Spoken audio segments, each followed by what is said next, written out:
Hey everybody, welcome, and thank you for listening to this episode of Marriage Therapy Radio. I'm Zach Brittle. I'm here with Laura Heck. You guys, this episode has been a nightmare. This is probably the fourth time we tried starting it. It's cursed. Laura gets kicked off the internet about halfway through this one, but I think we rescued everything. We're talking about Atomic Habits. It's a book that Laura read and my wife read that we look at together to see if there's anything that can offer couples. Lots about doing the little things, which you know is a big value for us here at Marriage Therapy Radio. And also just some ideas about how you can move the needle toward becoming more of the person or the couple that you want to be. This is a very cool conversation. Stick around.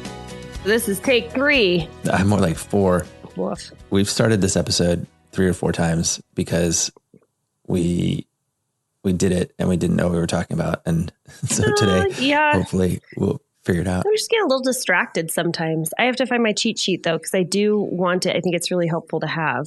The sad part for me about starting these episodes over is I always have something that I'm interested in talking about, like just chat wise, and then like it goes away. Mm-hmm. And then we have to just catch up for realsies.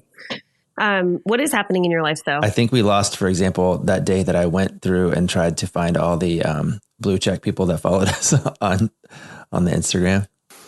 Yeah. And so, and I was excited about it because there's one lady that was like a fancy triathlon lady. She's like really, really big deal triathlete. And I think you should talk to her. You think I should talk to her? Why not? I mean, we should talk to her. You should talk to her. Okay. She's bound to have something to say to us. Some tips and tricks. Say, I've been giving you this marriage content for free, and I think it's time you help me with my Iron Man. What is the terminology? What is it called? Pay it forward. Right. I heard it twice in one day, and I haven't heard pay it forward in a really long time. Isn't that weird when that happens? Yeah. When like you start to hear stuff and then you hear it all the time. Mm-hmm. I think that's pretty fascinating. It was really neat, though. I've had a lot of clients where one couple in particular where it's just sort of like the overarching theme is like people are shit, world is shit, like everything is just kind of weighing on them, and it's just a lot of negativity. And I had the flip experience where I was out at a lake, a local lake. We got invited to join some friends on their boat. And my husband and my son got a ride, and then all of a sudden the transmission went out and we were stranded in the middle of the lake and we needed to flag people down. Oh, no. And everybody was helping us, right? Like somebody tugged us in, and then we had to borrow tools, and we tried to give money to the people, and they're like, no. This isn't your van. Is this your Sprinter van? No, I wasn't in a van in the middle of the lake. I was in a boat in the middle of the lake. Oh, I thought you were describing the whole trip. Oh, I had clients the other day ask me details about your van. Oh. They're like, tell me more about Laura's van. I was like, are you serious right now? Like, that's what we're doing. Anyway, it's a character. Okay, so you're in a boat. Yeah. You're stranded. Yeah. And we just we tried to pay the people, and they're like, no, keep the money, just pay it forward. And then, 20 minutes later, somebody handed us a wrench, and we were like, oh, here, let me get your wrench back. And he's like, no, keep it, just pay it forward. And I was like, what is it with you people and pay it forward at this particular lake? I feel like maybe everybody was in a book club or something, and they were all reading the same book. Yeah. Anyway. Yeah. Sprinter van. So we're going to see if the triathlon lady will pay it forward. And then the other one was this, there's this other blue check lady that I'm obsessed with, because when I found out that she followed us, I was like, oh, she's my favorite in 5 different places. Does a lot of voice work, which is kind of cool. One of my kids' favorite shows. Yeah. And then, you know who you are. This other show that is pretty much right down our alley. But then I was watching, so when I'm on my Peloton, I'm usually binging something simple like 30 Rock or Grey's Anatomy. No, I don't watch Grey's Anatomy, but lately it's been, did you ever watch Arrested Development? I've seen an episode or 2. It's good. Yeah. It's good. It's you either seen an episode or 2, or you've seen every single one 9 times. Yeah. I'm an episode or 2 girl. Anyway, she's on that show. So if you're listening, you have fans here, and you should come talk to us, because we have all kinds of questions. And, for the 999 million of the rest of you who don't have a blue check, I care about all you non-famous people. Right. I care about you. Zach, on the other hand, we're not clear. Can I tell you? I don't know. I'm kind of getting over it a little bit. I'm sort of just like, all right, well, Because the reason why you're chasing the blue check, by the way, is for selfish reasons. It's so that you yourself can become a famous author. Totally. Yeah. Yeah. Which is why 100%. I'm not helping you very much, because I don't want to be famous at all. That's why? Yeah. That's the reason. And I'm also so busy with and lazy. Focusing. Yeah. I did my first relay, by the way, and I did the. Oh, this is. Oh, yeah. That was this last is the weekend. thing. This is another thing that we were trying to talk about last time, but we didn't do it. It was the Finger Lakes or something. The Finger Lakes? Aren't the Finger? What'd you do? You went to some. You went to some lake thing and you ran 120 miles or something. Cascade Lakes Relay. No, here's the interesting part. So it's cool, right? There's 12 people. It's very similar. You've done relays before. Each person has about 17 to 23 miles that they have to cover over 36, 34 hours or whatever. You drive 216 miles out. In my Sprinter van, there's 2 vans that kind of leapfrog each other, and then you run back into town. And this was all great, but then there was something that I learned about myself, because you're kind of tracking with these other people, these other vans, these other teams. There was a team. Yeah. I'm going to get real creepy for a second, because I experienced my age for probably the first time. And those of you, I just had a birthday. I'm 38 years old. There was a truck. Oh yeah. Happy birthday. Did I call you for your birthday? Nope, you didn't, but I'll take it. I'll take it today. I probably thought about you on your birthday. So you should think about me every day. I probably do, actually. But you're like, man, I wasn't saying I uniquely thought about you on birthday, just because it was a day and you're in my life. I probably thought about you. Anyway. So we're tracking, thank you, with this other truck. And it's a bunch of teenage boys. They're probably like 19 to 22, college boys. And they lost a bunch of their members and had to run this 216-mile relay with just 5 guys. Mind you, our team or everybody else's team, 12 people. So these boys who had not really trained, but they're college kids. So they kind of like, they're like, my body can do anything. And they had so much confidence. Went out there and did like 40 plus miles. And I had the biggest nurturing thing overcome me, where I was like, where are the boys? Where are the boys? I got to get them ice. I got to get them water. I got to nurture them. I have to give them like salt sticks. I got to spray them down with water bottles. So not only that, but they also were running shirtless, and I didn't hate that so much. But that was a really fun experience. That was the story I had to tell you, is how I creeped on these teenage boys because I was motherly. I think the other thing we missed was I was going through this phase of all my party questions that I ask now. Yeah. Is there a new one? Like, how old is Whitney? And right. This is my new one. And this is kind of bleeds into our topic, I think, today, because I was asking, how much of a nonfiction book do you have to read in order to say that you read the book? Yeah. Your answers changed twice. The first time you were like 75%. And then last time 50. You said, if you read the executive summary. Right. Which is what I did this morning, was I read the executive summary of Atomic Habits this morning to prepare, which means that I just reread the book. Yeah. You're a fast reader. I sure am. Actually. No, I think this is fascinating. It started because I've been doing all this research this summer around some mental health stuff. And I think it was my mother-in-law. And she was like, oh yeah, I read the book. And I was like, what do you mean? You read the whole book? She goes, well, I read like 3 chapters. I picked the 3 chapters I wanted to read. I was like, does that count? And I literally became confused, because does listening count to a book? And are you like, how much before you kind of get it? Yeah. So this is now one of the questions that I ask when I go to parties. Nonfiction is very different though than fiction. Like fiction is a beginning and an end. Yes. Nonfiction, like you can pick your way through chapters, and who's to say that reading a book means that you have to finish the book? Reading a book could mean you just pick it up and you read it, right? Actually, though, I had to learn that. I had to learn that it was okay to not finish a book. That was a thing that I had to do in my life. Yeah. Particularly a nonfiction book, where you're just like, a fiction book. Right. It's not You're sort of reading it and it's not really doing anything for you, and you're not interested or thinking about the characters. Did I tell you what I am interested right now, though? I'm reading these crime novels. There are Danish novels, but they're translated into English. Yeah. That's pretty cool. Yeah. Just because it's all set in Denmark and stuff. But then I found out they're movies. So I read the book and then I watch the movie, and then I read the book and I watch the movie. And that's nice. It's been really fun. Yeah. You have to watch it in subtitled because it's in Danish. Have you seen The Danish Girl? The Danish Girl is really good.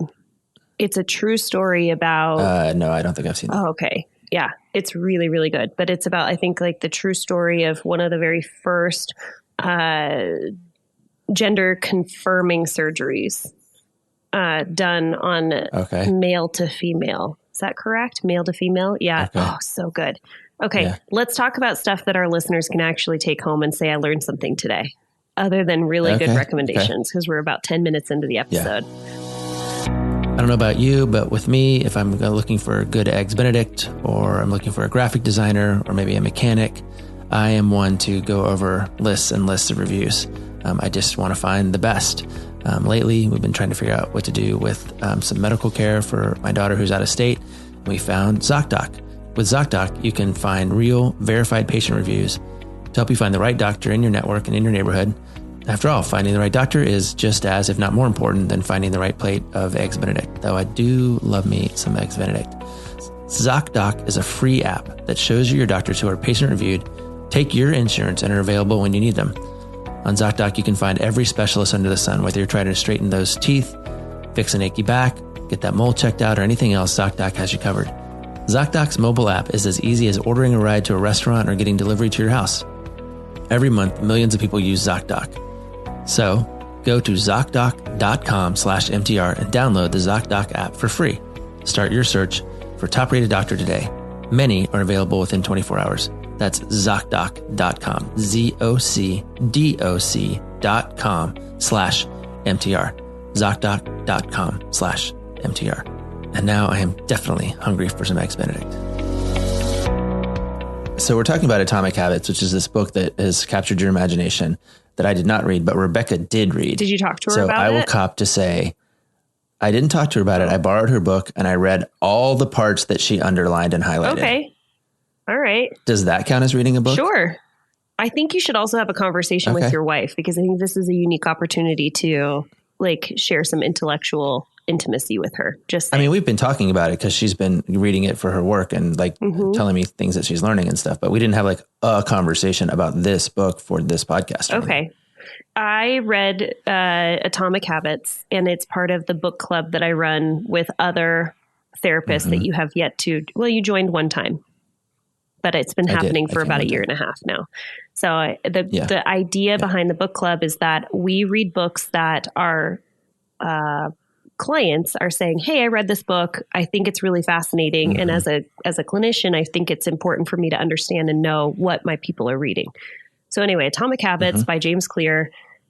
I love it. And I think that when you start reading the book, there's a lot of different ways to read it. And because I'm sort of growing in this sort of physical development genre of doing more things with my body and being more physical, I read it with that in mind of how to create these atomic habits that move the needle, 1 degree sharper in that way. But the reason why I wanted to talk about it on the podcast is that I think you can read this book and be thinking, how do I sharpen my marriage? How do I get better at creating healthier habits in my marriage? But I think that you could actually pick this book up multiple times in your life with a specific facet of your living that you want to get better, and just think about that solely. That makes sense?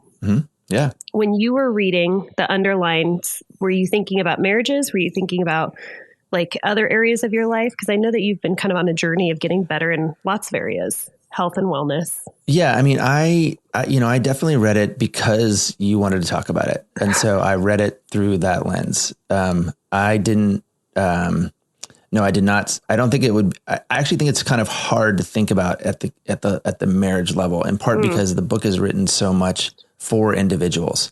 It's really written for somebody who's a person or who's trying to change the way that they show up, whether it's fitness or time management or in their job development. And it's hard sometimes to figure out how to do that in a relationship, particularly if you're on your own. But it did surface a thing for me, which I think is really important to kind of understand at the context level is people come in all the time and they'll say, we've been really working on our marriage, or we just want to work on our marriage. Why are you here? We want to work on our marriage. I'm like, okay, that's great. When you're at the physical fitness level and you want to work on your physical fitness and you say, I want to, lower my mile pace, or I want to bench press my body weight, it becomes pretty clear what you're working on, right? Sure. Because you can measure it. You can go, oh, you're running a 10-minute mile and you're trying to get to a 9-minute mile. Maybe you need to focus on the first 400, or maybe you need to finish strong, or maybe you need to change your the actual way your foot hits the ground. Like there's a thing that you can actually do. And, I think a marathon is actually another really good example because people, it's really hard to train to run a marathon because nobody knows how to run 26 miles, but you can run 6 and then you can run 6 more and then you can run 6 more. And that, so I was really thinking about like, okay, fine. You're working on your marriage, but what are you actually working on? Right.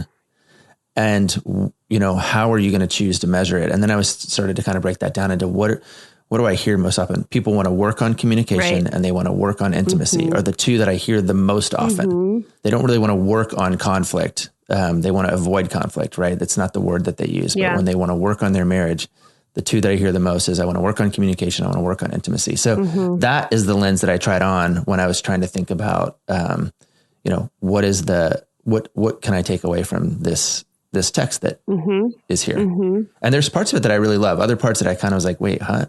Yeah. But yeah, I was into it. I definitely had that lens on. Okay. I agree with you in that.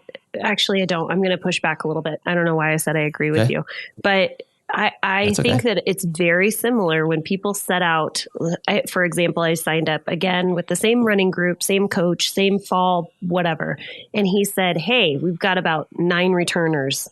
And he said, it's very easy to just join the same group and set out to run the same half marathon that you're training for. And he said, but I'm really interested in every single one of you sending me an email and telling me what is it that you are actually going to be doing over the course of the next 12 weeks while we're training.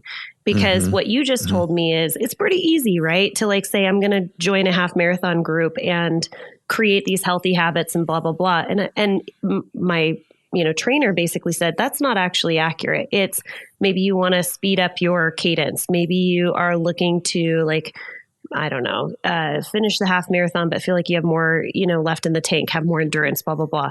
So I think that even when you're thinking about your physical fitness or the goals that you're shooting for, we talked about this in the episode that we scrapped, but trying to figure out what is it that you want to embody. Like who, as an athlete, as a half marathoner, what is it that I want to embody about that? Or as I'm going to put this in the marriage lens. What is it that you want to embody as a partner? And for me, I have been trying to embody generosity and flexibility for a very long time. This has been 15 years of growth for me. And when I'm met with an opportunity to explore how I'm going to change my habit of mind of how I respond to my partner, I check in with myself and I'm like, is this something that a flexible person would do? Or is this something that a rigid person would do? Or is this how someone who's generously giving to her partner would respond? Or is this something that someone is holding back because I have a scarcity mindset? And so I'm constantly checking in with the bigger picture of, first of all, who's the person that I want to embody as a partner? And then what is the systems and the habits that I'm putting in place that allows me to show up that way, I guess is the way to put it. So that's where this book, Atomic Habits, comes in, is it talks about, that's great. Everybody, has the same goal, right? Like we all have a good goal to be good partners, but how do you put those systems in place that move you closer toward being that person? Yeah. And I don't think we disagree. I wasn't saying it's easy to work on your fitness. I was just saying it's easier to measure that. It's harder to measure generosity, Yeah. It's harder to measure, good partner. It's easy to measure whether or not you finished your Ironman with gas in the tank, or whether or not you got faster. In fact, it's one of the metaphors that I really hate around. It's part of what this is. I hate this metaphor when it comes to marriage. People will talk about how marriage is a marathon, not a sprint. And I'm like, no, like it's intervals. It's just running. It's just running until you die. I mean, that's what it is. It's not a marathon. Marathon's over at 26.2, which means you can orient and you can go, oh, I'm off pace. I need to speed up. Or if I'm trying to, do you know I ran 2 marathons? Do you know this story about me? I don't. I ran 2 marathons in my 20s. I think I do know it. I trained to run the first one. I wanted to run it under 4 hours. And so that's kind of like when you run a marathon under 4 hours, that's an athletic marathon. It's just like, that's kind of the time for somebody who would consider themselves an athlete. That's true. Because my benchmark is a half marathon in 2 hours. So it's just doubling it. And that's about a little under a 9-minute pace. Yeah. So I ran this marathon. Oprah Winfrey was in my marathon. So I did know that. kind of got dazzled by Oprah and her entourage, and we were running about the same pace, and she would pass me and I would pass her and she would pass me. Oprah Winfrey winked at me once, which was nice. Winked and waved. But I ran it. I did beat Oprah Winfrey, but I ran like a 4:23 or like a 4:36. I was so angry. I was so mad. Yeah. And then 2 years later, I ran it again, and I trained to run a sub 4 again. And I was like actually determined. But this is what I was talking about when I was like, oh, I'm off pace. Like I was very conscious of my pace, whether or not I need to speed up, whether or not I could afford a walk break, and I finished in like 3:56 or 7 or something like that. Amazing. And now when people say, hey, have you ever run a marathon? I'm like, yeah, I ran it in 3 something. I can't remember. Because you were in the threes. Yeah. I ran 3, whatever. It starts with the 3. Yeah, I totally remember. And you're like, it was actually 3:56:42, but whatever, whoever's counting. Totally. Yeah. I was sprinting. The end of this marathon is up a hill. And I was sprinting up a hill because I was so terrified that I wasn't going to get to the end in time. Yeah. But was there a point to this story? Oh gosh, I was just reminiscing, I guess. Sometimes I you just wanted to say Oprah Winfrey on the podcast. I did. I mean, talk about blue check. If Oprah would remember Oprah, if you're listening and you remember that wink that you gave me in the marathon 25 years ago, then you should have us on your show. Uh-huh. No. What I'm talking about though, is that, a marathon is long and it is arduous, but it's not like a marriage, because the marriage doesn't have this end point that you can go, okay, I need to speed up and get there. You might be right. It's more like intervals, which is what is the phase I'm in right now? Yeah. And I want to go, okay, if I'm going to hit this interval, what do I do? And I think that's where there's a sentence, I wrote it down because I loved it so much in the book. It says, when you fall in love with process rather than product, you don't have to wait to give yourself permission to be happy. So you don't have to finish the marathon, or you don't have to, you just have to go, okay, I know that I'm doing my best right now to establish the process of, say, becoming more generous or more intimate or a better communicator. And that means I don't have to focus on, whether or not I check the boxes or whether or not I hit mile 26. I just have to be present here, kind of doing this thing. Yeah. And, it's, this idea of atomic habits, I really like, in part because it does resonate almost in parallel with what the Gottman Institute has at its heart, 100%. Which is this idea of small things often. And so it really is about making the little tiny tweaks on a day-to-day basis that are a part of you living into the thing that you want to live into. I remember this part too. It was sort of like this idea, like you have done, which is, I am an athlete. Yeah. Right. I run, so I'm a runner. I write sometimes, so I am a writer. Right. I swim, so I am a swimmer, or I'm working on my communication with my wife, so I am a good communicator, or I am a communicator. Maybe that's what you're talking about when it comes to like sort of declaring your identity or your posture when you're trying to change your way of being in the world. I think that would be super helpful. Just, I do think we're going to have to do 2 parts with this, because I want to break down some of the ways that you can actually develop like atomic habits, that you can systemize how you are looking to change and automatize. That's a word, right? Sure. Sure. Yeah. Okay. I know what you meant. Yeah, totally. That's the English language. I communicate so that you know what I mean. Automatize, these healthy habits, kicking and making known unhealthy habits.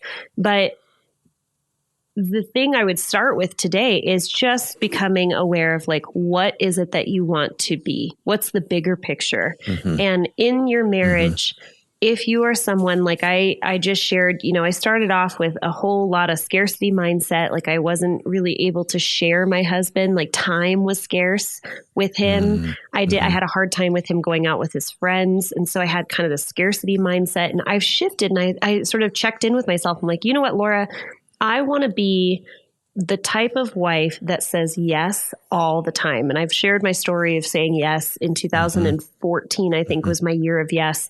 And that was my shift of like, I want to be generous. I want to be very giving. I want to support my partner. And so I created sort of this image of this woman that I am seeking to become. And not only that, but I am that person. I am that woman. And so when I make decisions and I create a habit of mind that aligns with this woman in the relationship that I want to be.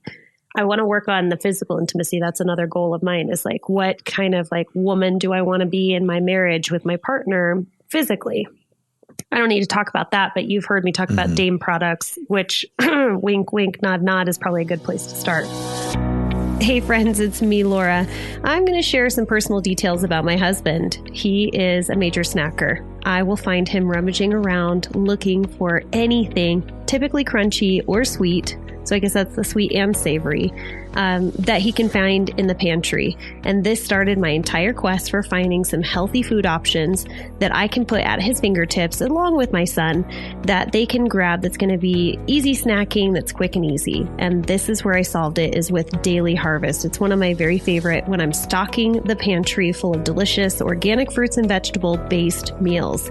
You can choose from smoothies, flatbreads, harvest bowls, and more. So I have been trying to do intermittent fasting, and typically right around 11 o'clock, that's when I'm going to grab my go-to heart healthy smoothie. It's awesome in the summer when I'm hot, I'm coming back from my workout, and it's something that really just is jam-packed with delicious nutrients. It keeps my energy up. It fills me up. My favorite right now is the chocolate blueberry, but it will probably change. But my husband's been really into the flatbreads when he uses those for lunch. So I've been very pleased with my ability to stay on track with our health goals while skipping all of the prep time in the kitchen. So I'm all about working smarter and not harder. So we're super excited to offer you listeners up to $40 off of your very first box when you go to dailyharvest.com/MTR. It's dailyharvest.com/MTR. So you can load up your freezer and kick back and enjoy the last few weeks of your summer vacation.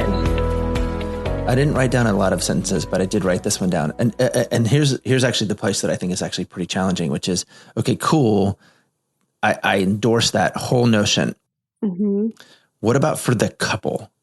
Like the couple needs to decide what they're going to be, like what's going to be their thing. Mm-hmm. And is it going to be that they're really good communicators, or they're really good at repair, or they're really good at intimacy? Mm-hmm. When I talk about trust with couples, I talk about how every single thing, everything you do in a relationship, 100% of the things that you do in a relationship is either trust building or trust diminishing. Mm-hmm.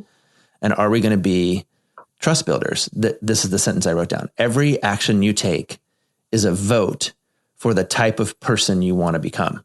So every action you take is a vote for the type of couple you want to become. Mm-hmm. And if you're a couple that wants to build trust or build commitment, you have to, be taking actions, actual things, do actual things. Yep. This is the work part to, sort of put your money where your mouth is, or vote with your feet, or actual things. Is vote with your feet a real phrase?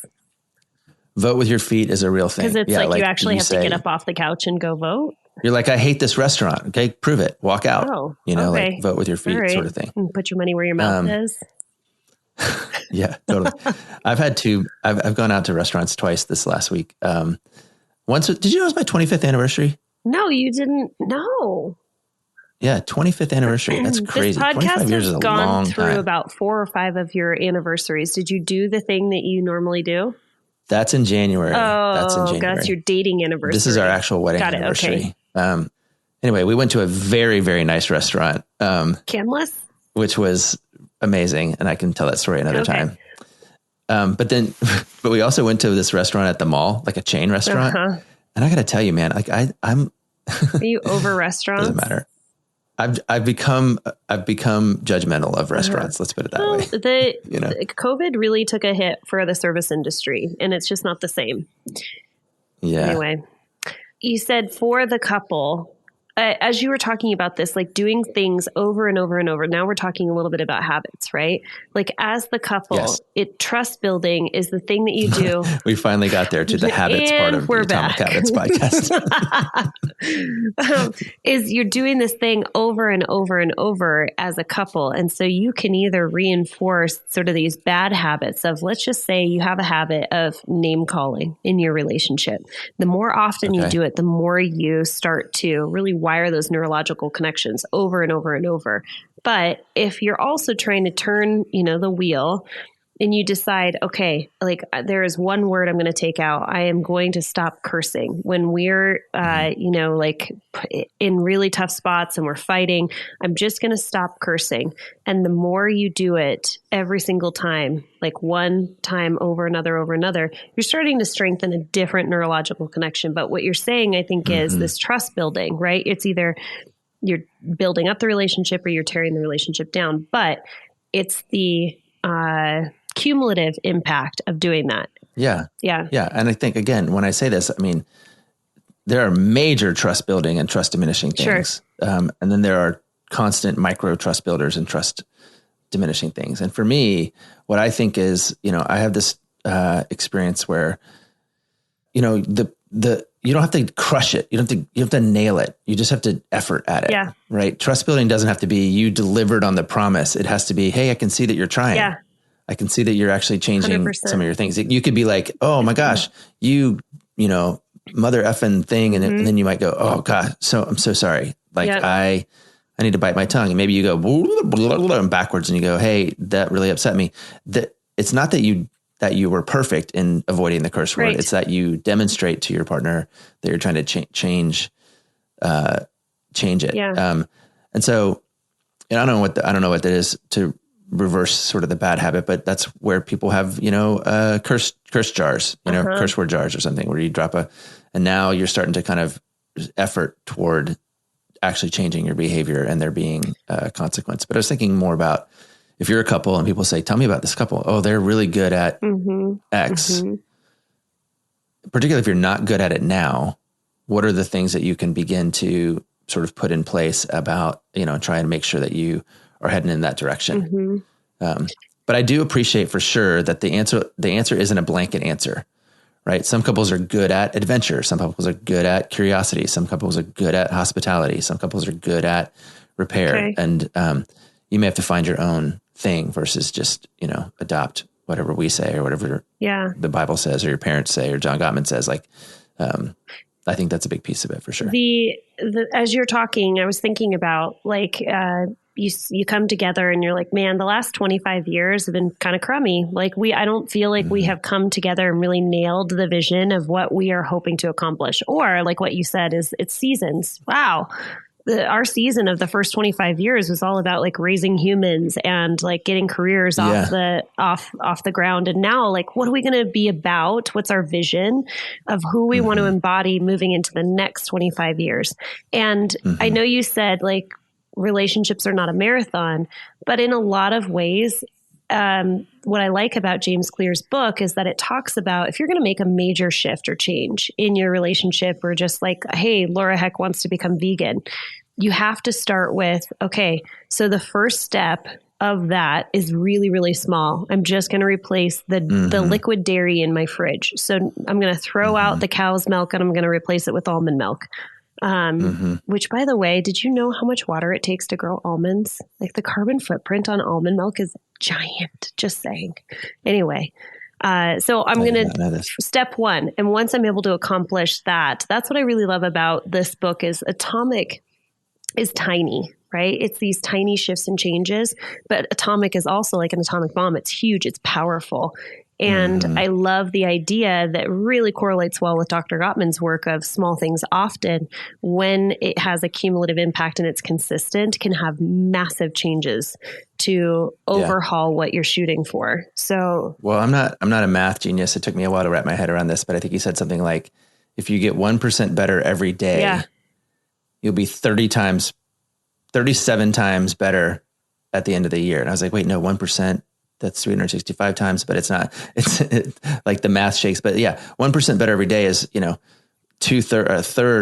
third change, like elemental change in the relationship. So, I don't know. I think there is something about, helping people understand that when you look at your relationship or you look at your goals and they begin to feel overwhelming, I think there's something actually really freeing about saying, all you have to do is the next thing. Right. All you have to do is the next easy thing. Just do the next right thing. And doing that consistently over time becomes the major change that you're looking for. And so, I don't know if you were talking about me. I don't think you were talking about me directly when you talked about the 25-year piece, but it's really hard to imagine like what's the next 25 years going to be like. But we can definitely imagine the weekend or the holidays, or this one thing that we come back to over and over again is the idea of like, what does the next 3 years look like for us? Who are we going to be over the next 3 years that really needs our attention or our effort? And part of what I hope about that is that people can look back and go, how are you guys doing? What's going on? How's your marriage or whatever? And then you go, it's this, really? What is that? I tell you what, for the last about 3 years, this has been our priority. And now we have a whole conversation about, what do you mean it's been your priority? Well, this is what we did. You did what? And if I just think about like, I had this conversation yesterday or 2 days ago, maybe with clients about how they were trying just to kind of wake it up. Like it just felt like stale, felt like it was just sleep, their relationship. That's actually the words they used. And I was like, well, if we just go back to the very bottom of the kind of the basics, like and that's what happens, right? Like we have these energies that are really present during the first part of a relationship, and then they fall asleep and they atrophy a little bit. And one of those things is, how many times in your like intake conversation have you heard people talk about, oh my gosh, we stayed up till 9. We on our first date, we stayed up for 9 hours talking about I was like, 9 hours? You talked to one person for 9 hours? I remember those days. Not with my husband. Because I couldn't get enough. I couldn't get enough information. All I wanted to do was learn everything I could about you. And so we need to just wake that up. And I was thinking about, gosh, I don't have time to do that. And I was like, really? You don't have time to like get some new information? Yeah. And you've heard me talk about the noun game, right? The noun game is just pick a noun. It doesn't matter what the noun is. And then tell a story about it. Yeah. You got a story about a giraffe, Lala? He just called me Lala, by the way. Sorry. A story about a giraffe. No, I was watching a YouTube video recently, and it was like this restaurant where these two giraffe heads came in, one in one window, one in the other, and it was like they were sort of out, on a safari, but dining. I could 100% have a 10-minute conversation with you that starts with that story. Yeah. I could too. And we would both learn something new. You would be like, gosh, I haven't thought about giraffes in a long time. And eventually you would remember that they had a baby giraffe at the zoo you went to as a kid. Yeah. And then we would talk about, how that giraffe toy is all the rage. These days, I know. Like yeah. Sophia. Toy. Yeah. We could do that Sophia for 10 and it would be fun and it would be no big deal. And we would learn something. And then at the end we would go, okay, well, we did a little bit of a better job with being curious today. Yeah. And it started with a single noun, It doesn't have to be this massive learning how to ask deep questions that are emotionally relevant, that get to the heart of the matter, and I think that turns people off when they think that, I gotta figure out how to, crack the code to your inner secret. No, just pick another one. Cigar, bench, raft, umbrella. But some people are good. Like I had this situation where some people have the gift of gab, like they can talk, they can come up with these stories. But I also have clients where they want to play the noun game and it's just like crickets. And like, you don't know how to have this conversation. It's really tough. It's like pulling teeth because you said I could talk for 10 minutes about a giraffe. I'm like, but I've seen couples have trouble, or one person in particular. Okay, well, maybe 10 minutes is too long. It really doesn't matter. It's just talking. Maybe it's just 90 seconds. And the thing that I like that you did is I was like, do you have a story about a giraffe? And you sort of looked up into your head and you kind of thought about it for a second. And you're like, no. And then you're like, actually, yes. There is something about even you, the listener, the person who with the story being able to go, maybe I probably do. Okay. You definitely do. I mean, you definitely have a story about a bird, a beach, a hot rod. I mean, you have stories. They might be totally benign and dumb and irrelevant. Doesn't matter. But it wakes up this muscle that wasn't there. And so it's a total detour. I'm just thinking, I'm kind of looking at my notes again and sort of thinking about how the first part of this whole habit tracking thing is just to make it obvious. And this example that I'm talking about is like, just Google a whole bunch of nouns. Write them on note cards. Write them on note or cut them up, print it out, cut it up, put a bowl on your kitchen table and just put it right there. And then we're stuck and you're not doing the thing that you want to do, which is have more conversation or be curious. Just pick up a piece of paper and see what comes up. You know? We might have to because this episode's super long, but I can keep talking because now we're getting into like concrete habits that couples can start to put in place to become better versions of themselves. And the habit that I have, I just gave this to a new couple, and it's been one that I've been doing for a very long time, but it is one of the most successful habits over time that couples come back and they say, that was the best 2 weeks of our relationship when we were practicing this habit. Now now you're curious what it is. You know what it is. It's this next week on Marriage Therapy Radio. Stay tuned. I'll tell you then. Just kidding. I'm going to tell you now. But it's the sticky note appreciation. And sure. So we know the 5 love languages, right? And one of the more powerful love languages is words of affirmation, where you're affirming your partner that I see you, I appreciate you, I adore you, and you're using your words to affirm them. This particular exercise is not actually intended to do it. This exercise is intended to change your habit of mind where you are looking for the positives rather than looking for the negatives, because it's very easy to scan your environment and see all the negative things that need to be fixed that aren't going well and complain about them. And you totally miss the positives what your partner's doing, right? You just miss it. It's present that you don't see it. So the habit that I have couples doing is I have them grab a sticky note. And while they're in session with me, because everybody's virtual, I say, go grab right now. So I'm removing all of these barriers. I want you to go grab your sticky note pad, wherever it is in the home. And I want for you to put it right next to either your coffee pot or your toothbrush. These are 2 things that people do consistently every single morning.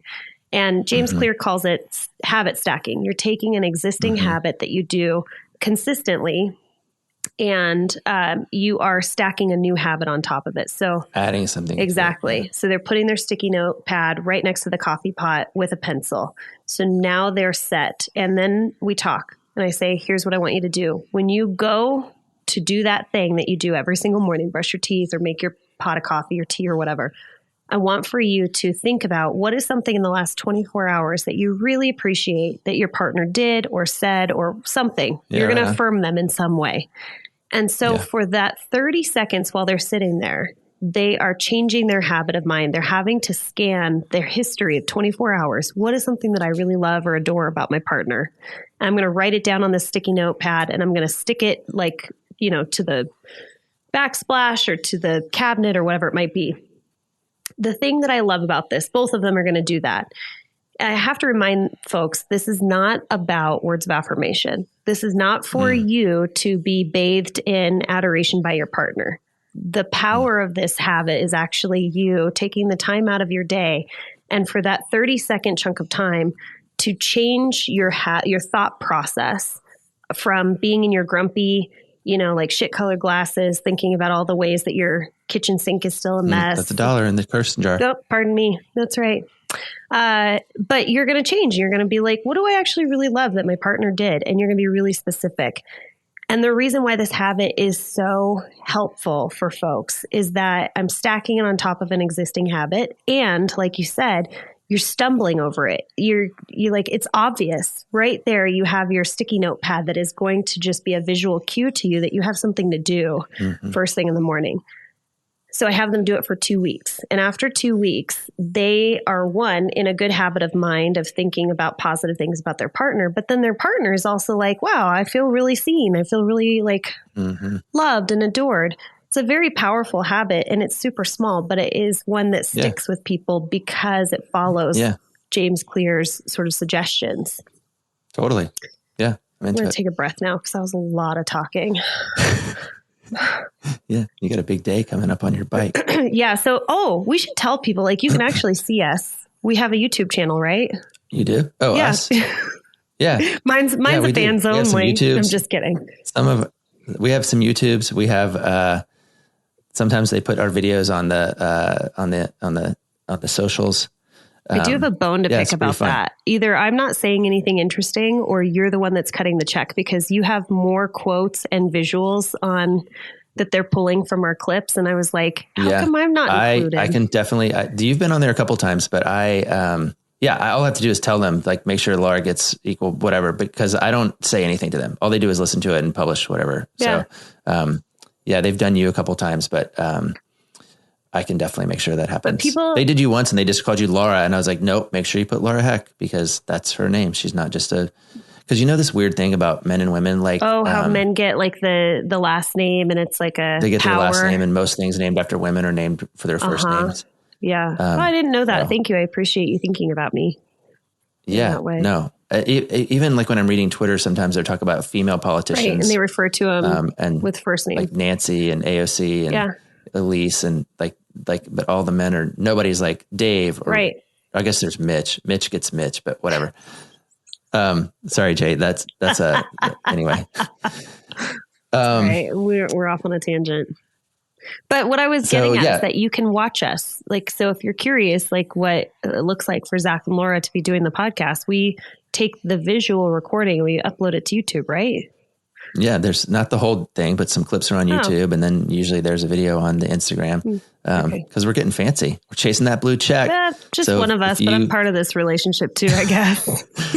Yeah, but if you're the triathlon lady, or if you are the lady who is the amazing voice actor that I don't want to talk about specifically because I don't want to out you, just know that we appreciate you and we're happy to talk to you anytime. And also, we don't have to because we're good. We're fine. We're just regular people doing regular things. By the way, I just got a text from Beth Wiley, who we had on. She was talking about she had a bone to pick with men, that they needed to step the dollar jar up. And she wanted to let everybody know that the Love Over Logic course is a great price. So anyway, thanks. Yeah, Beth. she just texted me and she was like, "Hey, people are listening to the podcast and they're like coming to my website and asking me about it. This is so great." Very cool. Yeah. Anyway, should we land this plane? Right, I gotta go ride my bike. Yeah. Like, hey. Yeah. Good luck on your bike. So I'm riding my. I'm doing my 900th ride today on my Peloton. You know what? If I got on for 5 minutes at a time and recorded each of those, I would also have 900. I did almost 2 hours last night. It was 4 rides, but I did almost 2 hours. It's not like I just go 5 minutes at a time. Good for you. Good for you. So well, I do a warm up and then I do a full ride and then I did a second ride last night and then I did a cool down. That's normal. So yeah, I took off about 4 a day. Okay. Well, my buddy came up from Salt Lake and he is here just exclusively to teach me how to ride my bike. And that's very isn't cool. that neat? Yeah. And so today's the long ride and we're going to go and he's going to give me lots of tips and probably make me really tired and sweat a lot. Yeah. I love it. All right. Let's land this plane, huh? See you later. Woo! Thanks so much for listening to this episode of Marriage Therapy Radio. If you're interested in checking out the book that we're talking about is James Clear's book on atomic habits. You can find it wherever books are sold. I also highly recommend if you Google or go to James Clear website, you can find that he has a cheat sheet. That is what Zach's working off of. Seems like a pretty good idea if you are not a reader. Thanks for all of your time and attention, making your relationship better today than it was yesterday.